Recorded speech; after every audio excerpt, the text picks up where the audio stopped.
Hello,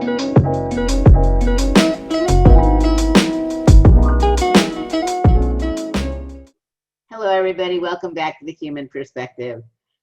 Today, I have the honor of talking with Iz Harris, who is a video vlogger that I have known about for, I guess, almost a year now, and who I really took a lot of strength from when I first started learning about the work she was doing. We did an interview last December, which unfortunately was aborted because of technical problems with the cameras. But luckily, we're back together. So good morning. How are you, Iz? I'm great. I feel so honored to be here. And yeah, thank you. Thank you for having me. So we will give you information at the end of this on how you can look at Iz's vlogs. You'll see that they're quite interesting. So Iz, how did you get into doing vlogging?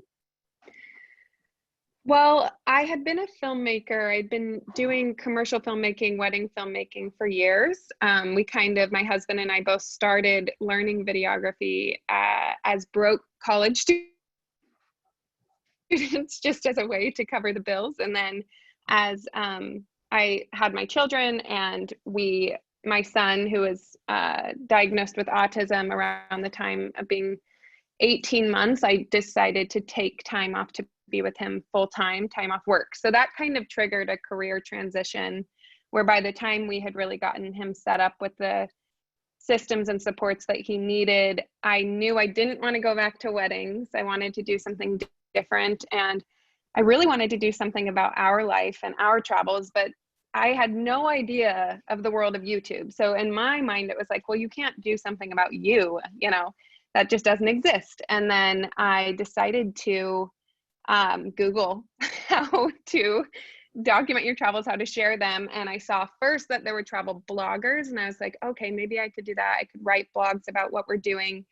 And then I discovered the world of vloggers, and I called my husband like maybe 5 minutes after. I was so amped and excited and just on a kick with this new idea. And I said, I'm going to be a vlogger. And my husband, he was on YouTube at the time, and he still is. And YouTube was also his source of information and entertainment. I was over on Hulu and Netflix, and I'd be like, what is he doing on there? What could be on there? That's worth watching. And so for him, with all the context of what YouTube was, honestly, his first response was like protectiveness and fear of just like, oh, and I could hear it. He's like, okay, that sounds great. He's like, but you've never watched a vlog. And I was like, I've got it. Don't even worry about it. It's going to be great. And I spent quite a few months after that really throwing anything at the wall, and nothing stuck. And then I decided to really dive deep into one of the kind of legacy creators, Casey Neistat, and I watched 100 of his vlogs in a row.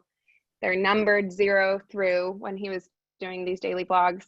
And I just, from there, started creating. And again, it was a journey till it started to stick and an audience developed. But that was really, I went in not having any context of how to do it, of how to be the correct way of being a YouTuber. So how many years have you been doing this now? Now it's been almost 3 that I've been doing it correctly. meaning uploading, with a frequency and maybe a little bit more of a theme. But yeah, almost 3 years. And you do some very interesting programs. And your kids have been a large part of what you've done with travel. And how come you decided to integrate your kids into the work that you're doing? That's a good question. I think that initially there was just a desire to create something that was about us. I'd been documenting our lives in what we call these season films. We'd document each season just for ourselves, and it would end up being like a 15-minute film that was just the little moments. So I kind of took what I was doing there that no one saw, no one was allowed to see, and decided maybe I would put a little bit of that out online publicly and see how it was received. But I also think that for me at the time, with what we were dealing with Henry, and I processed this a lot more since, especially this year, there was a isolation that I didn't quite have my head wrapped around, but we had been kind of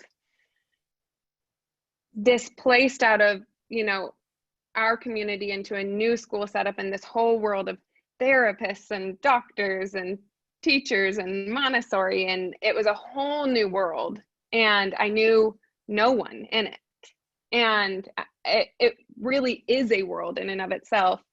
I hadn't quite found my way into developing relationships in that world yet, and so for me there was this kind of catharsis in sharing our story and sharing our experience and seeing and discovering that there was this world and community online. I had no idea of internet communities, and that was like the biggest treat, especially early on when it was not so big. It was just this like incredible discovery that these strangers would come in and want to champion us and our story and in our experience and journey. So that kind of started to make it even more compelling.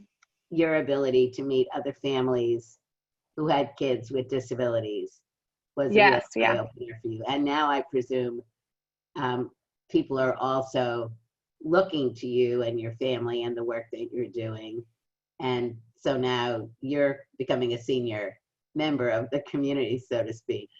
Yeah, which is bizarre. Yeah, it was this world that just opened up to me. These doors opened, and I realized like, oh, there's a place for us. There's a place that's going to feel comfortable, where we don't have to explain ourselves, and I don't have to explain all the ways Henry is as wonderful as he is, because these parents and these families who have been touched by autism specifically, but by disability, understand that. They understand that there's so much nuance to this experience. And then I was also struck by the interest of people who had no relation to any individual with disabilities, or no close understanding or relation to that. With the introduction, there's something really special about video, because if done well, it convinces people to sit down and watch something about something they're not interested in, at least initially, and then to learn about it so it doesn't feel so other, and it doesn't feel so scary, and it doesn't feel so uncomfortable. Because part of what I find with people who struggle when we meet, and I share about Henry's disability, is that I can tell it's kind of like when I meet a lawyer and I'm like, I have no idea what to ask you. I have no idea. Beyond where you went to law school, and even then I don't even really understand why I should care about that or how it works. I really think a lot of times it's as innocent as that, where they don't even know. So they're just, and I can see they become kind of like dumbfounded and nervous that they're going to say the wrong thing. And there's a lot of, kind of like you in the beginning, right? Yeah, and there's a lot of clumsy things to say. It's tricky, right? And I found that video was just this like amazing avenue to say, this is who we are. This is how I feel about it.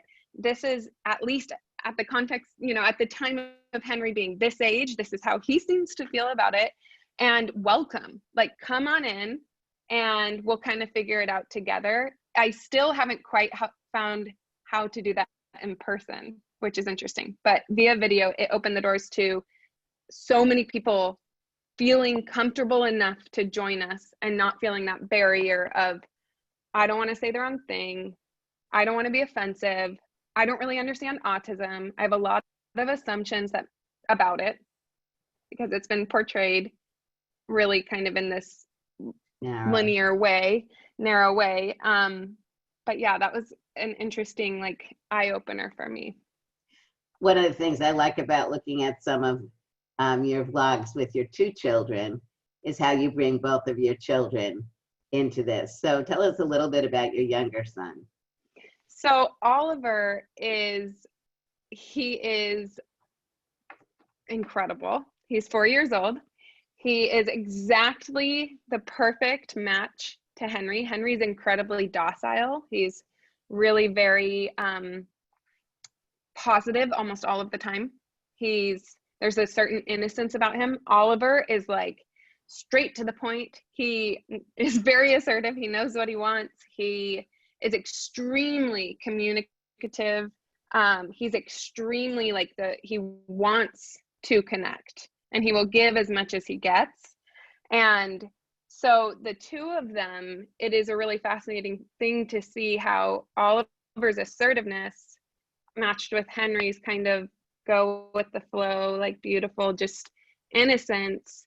There's a kind of like coaching that's going on between them of how to have this relationship that maybe, I mean, truly, Henry did not know. This shows you how innocent he was.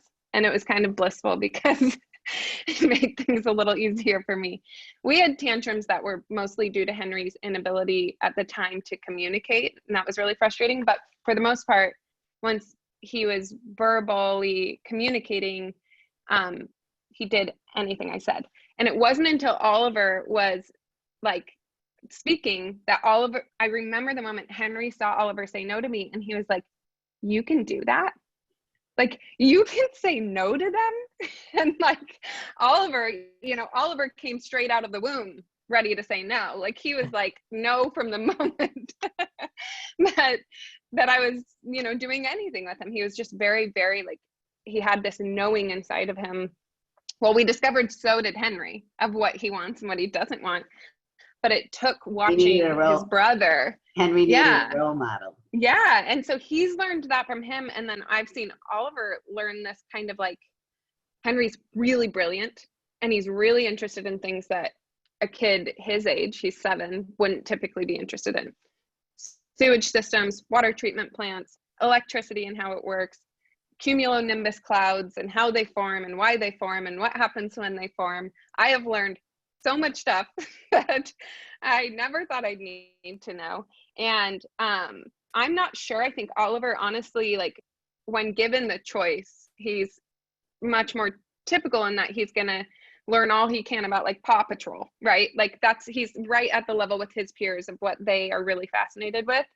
But as he's seen this bright-eyed little older brother, it is incredible to watch Oliver memorize the same stuff and ask the same questions and really think outside the box in that way in terms of learning. I also see Oliver flapping his hands, when he gets really excited.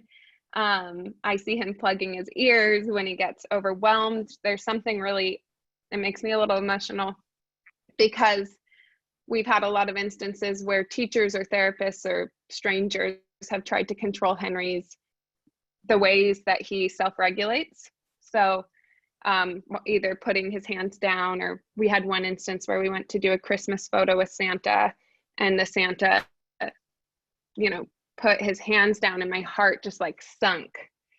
And I was like, "You're Santa, like of all people, you should be more accepting."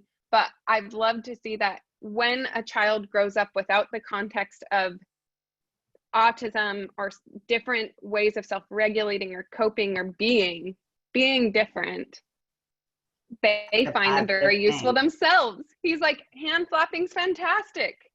Plugging your ears is brilliant. Like, so it's the most beautiful, wonderful thing. I feel like I sit back and just observe this friendship and marvel at how things could be if people were more aware and integrated as a society. I think we'd see way more admiration, mutual admiration and tolerance, I also think I go down the street because I have tinnitus ringing in my ear. And I'm always with all the loud noises stopping because I can't drive my wheelchair and put my fingers in my ears. So just stopping in the middle of some place and putting my fingers in my ears. Well, yes. Yeah. Let me ask you one more question, and that is, so now that we're in the middle of this COVID-19 pandemic, how is it impacting you and your work? I've been really fortunate, as I said earlier. Well, just to your point of the plugging your ears, because I want to make it clear that I've had this like really beautiful abandonment of what I was taught not to do or things I was taught to push through. A really silly example is those dryers in the bathrooms. Like, that is an extremely uncomfortable from like top to bottom of my body experience for me. But I didn't own that until I saw Henry own it. And then I thought, why am I doing this thing? It's a little thing. And then you realize there's way bigger things you're doing to kind of comply with the ways of being within the norm.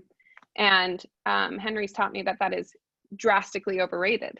Like, it's just not very fun doing that. So, but how it's affected us in our lives right now, quarantine, I would say we're fortunate that we're both filmmakers first, because we create a lot of travel content. That was a little bit jarring to see things start to shut down and to wonder, okay, how is this going to work? But because we create content, we have the ability to create content and videos outside of travel.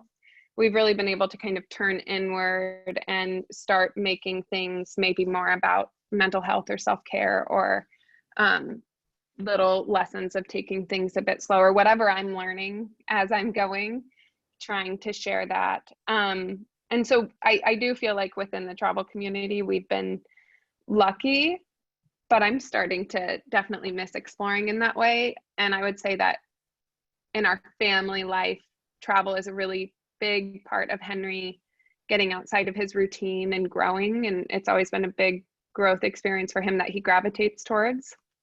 And so I look forward to when we can adventure again, and we're trying to have kind of small adventures at home that still get him, he really loves like all of that stimulation that comes from travel. So get him really stimulated and really engaged. And that's kind of come in the form of like going and floating a river close by, or, you know, finding a hike to do. Yesterday, I saw one of the videos. I don't know if you did it last year, but you were in Canada skiing with the boys. It's a great piece. So unfortunately, we have to end this interview. As always, it's great to see you, and we will catch up. And I really encourage everyone to look at her vlogs, and we'll have information up about it. They're so great. They're so varied. I love the ones on eating, on traveling. They're just, for me, they also open up a new little world of things that I can be doing, and beautiful colors, and, you know, laughter, and yeah. So thank you, Iz, for everything. Give my best to your mom, and we'll be in touch soon. I will. Thank you so much. Thank you for having me. You're welcome. Bye, everybody. See you soon.